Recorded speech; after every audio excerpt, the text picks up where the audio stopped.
देश में चल रहे वक्फ बोर्ड कानून को लेकर बंगाल में हिंसा तेज है। बंगाल की सीएम ममता बनर्जी इस हो रही हिंसा आगजनी जैसे घटनाओं को रोकने में विफल होती दिख रही है। ऐसे में ममता को सुप्रीम कोर्ट से झटका मिलने की संभावना है। बंगाल की कानून व्यवस्था पर बीजेपी ने जमकर आलोचना के बाद अब ममता को डर सता रहा है सुप्रीम कोर्ट का। बता दें कि सुप्रीम कोर्ट ने तो गुरुवार को इस बात की भी चिंता जताते हुए खबरदार कर दिया था कि वक्फ कानून के विरोध में हिंसा क्यों हो रही है और हिंसा पूरे देश में कहीं हुई तो वो राज्य पश्चिम बंगाल है। इसलिए खबरदार करता सवाल है कि चौथी बार मुख्यमंत्री पद की लड़ाई में उतरने वाली ममता बनर्जी के लिए सबसे बड़ा चक्रव्यूह बन चुका है। दर्शकों, जानकारी दे कि वक्फ कानून का विरोध और मुर्शिदाबाद में 3 लोगों की मौत, हिंदुओं का पलायन और अपने ही पार्टी सांसदों में हो रहा पलायन, इन सभी चक्रव्यूह में बंगाल की चौथी बार सीएम बनने वाली ममता फंस गई है। करीब चुनाव से बस 11 महीने पहले बंगाल में ममता की मुश्किलें बढ़ गई है। बता दें कि देश की इकलौती सीएम है ममता बनर्जी, जो सियासी केंद्र में मोदी के आने से पहले पश्चिम बंगाल जीत रही है। और ये भी सच है कि पिछले 11 साल में ममता को बंगाल में कोई हरा नहीं पा रहा। ऐसे में 11 महीने के भीतर होने जा रहे चुनाव में क्या ममता के लिए राजनीतिक चुनौतियां बढ़ सकती है। ऐसे में सबसे बड़ी चुनौती वक्फ कानून को लेकर बंगाल में कानून को ना संभाल पाना है, क्योंकि दर्शकों, कानून का विरोध तो पूरे देश में दिखा, लेकिन हिंसा आगजनी केवल पश्चिम बंगाल में हुई। आरोप ये भी लगाए गए कि ये सब साजिश के तहत हुआ था। ऐसे में सवाल ममता की सरकार पर उठता है कि बंगाल में मुर्शिदाबाद में हिंसा होने से रोकने में ममता बनर्जी सरकार विफल रही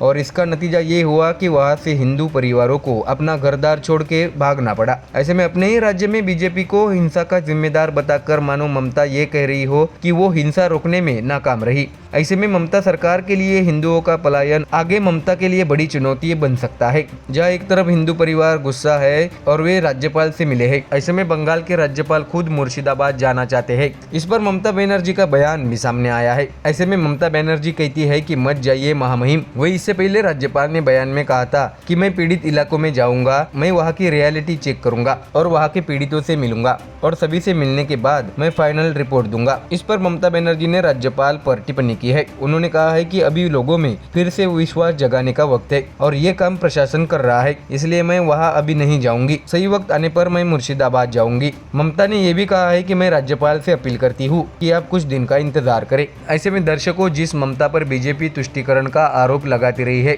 ऐसे में क्या मुर्शिदाबाद में हो रही हिंसा पर ममता की चुप्पी नई चुनौती बनेगी? ये जानना भी जरूरी है, क्योंकि इमामों की सभा में जब सीएम ममता बनर्जी पहुंचती है तब एक बार भी ममता उन पीड़ितों का नाम नहीं लेती जिनकी जान चली गई है। ऐसे में जानना जरूरी है कि क्या इसके पीछे वोट बैंक की सियासत छिपी है, क्योंकि पिछले 2 चुनाव के बीच ममता का हिंदू वोट 4% घटा है और बीजेपी का हिंदू वोट 38% बढ़ा है। तो क्या ममता को इसका डर सता रहा है कि हिंदू वोट और भी घट सकता है, तो मुस्लिम वोट को संभाल कर रखना चाहिए और इसलिए ममता ये कहती है कि वक्फ का विरोध दिल्ली तक होना चाहिए। तो देखा दर्शकों, बंगाल में चुनाव से पहले हुई इस हिंसा पर अब राजनीतिक माहौल काफी गर्म हो गया है। ऐसे में देखना होगा कि आने वाले दिनों में बीजेपी इस पर क्या रिएक्ट करती है। Bureau report, MDR news. Paschim Bangal में मुर्शिदाबाद में भड़की हिंसा के बाद से सीएम ममता बनर्जी चौतरफा गिरती नजर आ रही है, क्योंकि वक्फ कानून पर बंगाल के मुर्शिदाबाद में ऐसी हिंसा हुई कि 500 हिंदू लोगों ने पलायन कर लिया। इस पर अब बीजेपी और टीएमसी के बीच टक्कर हो गई है। ऐसे में अब बंगाल के गवर्नर और राष्ट्रीय महिला आयोग की टीम मालदा और मुर्शिदाबाद पहुंची है। ऐसे में दोनों ने रिपोर्ट तैयार करने के बाद अब सवाल ये है कि अब गवर्नर और महिला आयोग के रिपोर्ट के बाद क्या होगा। ऐसे में सबकी नजर है कि क्या रिपोर्ट में कामयाबी मिलने पर पश्चिम बंगाल में राष्ट्रपति शासन लगेगा। हालांकि इससे पहले ममता बनर्जी ने अनुरोध किया था कि राज्यपाल मुर्शिदाबाद ना जाए, फिर भी गवर्नर CB बोस ने मालदा और मुर्शिदाबाद का दौरा क्यों किया, ये बड़ा सवाल है। ऐसे में सोचने वाली बात यह है कि क्या गवर्नर के मालदा और मुर्शिदाबाद के दौरे के बाद ममता को किसी बात का खतरा नजर आ रहा है?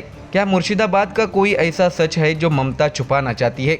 क्या इसलिए ममता ने सबसे अपील की थी कि कोई भी मुर्शिदाबाद ना जाए सिवाय वहाँ के रहने वाले लोगों के? ऐसे में दर्शकों, ये जो सवाल है जो दर्शकों आप भी जानना चाहते हैं, हम इस रिपोर्ट में समझने की कोशिश करेंगे कि मुर्शिदाबाद में हुई हिंसा के बाद बंगाल में क्या होगा। दर्शकों, जानकारी दे कि वक्फ संशोधन कानून के बाद सुप्रीम कोर्ट तक हलचल तेज है। ऐसे में पश्चिम बंगाल का मुर्शिदाबाद महाभारत का कुरुक्षेत्र बन चुका है। मुर्शिदाबाद में हिंसा, आगजनी और हिंदुओं का पलायन देखने मिला है। हालांकि वहाँ वहां पर अब बीएसएफ ने मोर्चा संभाल लिया है। ऐसे में राज्यपाल का ये दौरा ममता के लिए मुश्किलें खड़ी कर सकता है। बता दें कि वक्फ कानून को लेकर भड़की हिंसा ममता के लिए फांस बनती जा रही है। ऐसे में मुर्शिदाबाद के हिंसा के बाद ममता बीजेपी के निशाने पर आ गई है। दर्शकों, ऐसे में बंगाल में इस हिंसा के बाद बीजेपी को हिंदुत्व पर राजनीति का माइलेज मिलेगा, ये देखना दिलचस्प होगा। तो वही दर्शकों, क्या आरोपों से घिरी ममता के पास इससे निकलने का कोई तगड़ा प्लान तैयार है? क्योंकि इससे पहले पश्चिम बंगाल के गवर्नर ने ममता की एक नहीं सुनी थी और वे निकल पड़े थे मालदा और मुर्शिदाबाद के हिंसाग्रस्त इलाके में।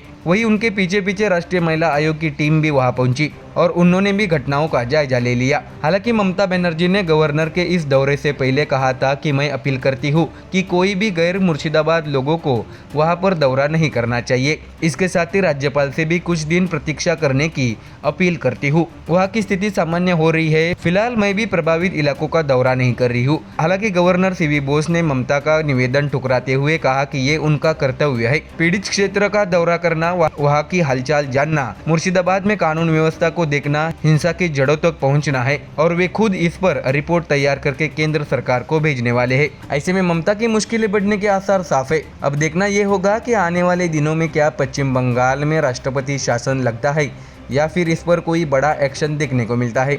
Bureau report, MDR news. देश में इस वक्त वक्फ बोर्ड कानून को लेकर बड़ी खबरें सामने आ रही है। बता दें कि संसद के दोनों सदनों में ये विधेयक पास होने के बाद देश में मुस्लिम वर्ग की ओर से विरोध प्रदर्शन जारी है। बंगाल में भी इस वक्त वक्फ बोर्ड कानून को लेकर प्रदर्शन जारी है और वहाँ की हालत बेहद खराब है। कई जगह हिंसा आगजनी जारी है। ऐसे में ममता बनर्जी सरकार ये सब रोकने में असमर्थ दिखाई दे रही है। तो वही दूसरी ओर विपक्ष के नेता मोदी सरकार के खिलाफ सुप्रीम कोर्ट में याचिका दायर कर इस कानून पर रोक लगाने की मांग कर रहे हैं। कपिल सिब्बल, अभिषेक मनु सिंघवी सुप्रीम कोर्ट में विपक्ष का पक्ष रखते हुए कानूनी लड़ाई लड़ रहे हैं। हालांकि सुप्रीम कोर्ट ने सिब्बल को जबरदस्त झटका दिया है।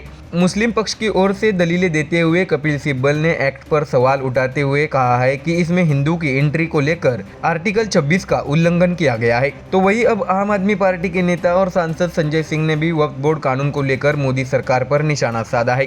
क्या है पूरी खबर, आइए जानते हैं विस्तार से। दर्शकों, जानकारी दे कि वक्फ कानून में हाल ही में किए गए संशोधनों की संवैधानिक वैधता को चुनौती देने वाली याचिकाओं पर सुप्रीम कोर्ट में गुरुवार को दूसरे दिन सुनवाई जारी रही। भारत के मुख्य न्यायाधीश न्यायमूर्ति संजीव खन्ना, जस्टिस संजय कुमार और जस्टिस KV विश्वनाथन की बेंच ने केंद्र सरकार को जवाब दाखिल करने के लिए 7 दिन की मोहलत दी है। सरकार ने अदालत को भरोसा दिया कि इस दौरान डी नोटिफिकेशन या नई नियुक्ति नहीं की जाएगी और अगली सुनवाई 5 मई को होगी।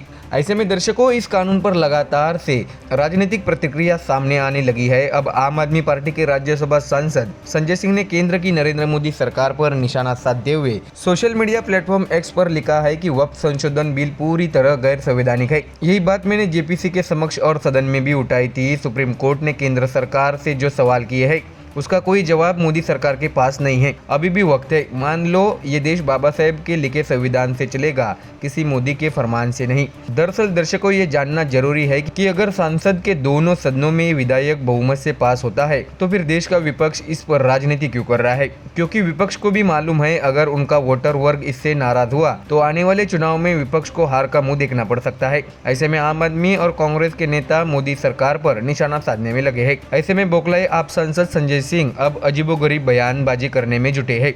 उन्होंने ये भी कहा है कि मोदी के समर्थक सुप्रीम कोर्ट को धमकाने में जुट गए हैं। बीजेपी न संविधान मानती है न कोर्ट। मोदी जी के मंसूबों को धक्का लगा है। बीजेपी धार्मिक संपत्तियों पर कब्जा करके अपने दोस्तों को देना चाहती है। इन्होंने काशी में 300 से अधिक मंदिर तोड़कर जमीन अपने दोस्तों को धंधा करने के लिए दे दी। तो वही सुप्रीम कोर्ट में सरकार के पक्ष में सॉलिसिटर तुषार मेहता ने पक्ष रखते हुए कहा है कि यह मुद्दा ऐसा नहीं है कि कोई सेक्शन देखकर उस पर फैसला किया जाए। इसके लिए पूरे कानून और इतिहास को भी देखना होगा। कई लाख सुझावों पर गौर करके यह कानून पारित हुआ था। उन्होंने कहा कि यदि अदालत कोई आदेश जारी करती है तो उसका बहुत बड़ा प्रभाव पड़ेगा। तो देखा दर्शकों, कैसे अब एक बार फिर वक्फ बोर्ड कानून पर विपक्ष ने अपनी राजनीति शुरू कर दी है। ऐसे में संजय सिंह द्वारा दिए गए इस बयान पर बीजेपी द्वारा तीखा हमला बोला जा सकता है। Bureau report, MDR news.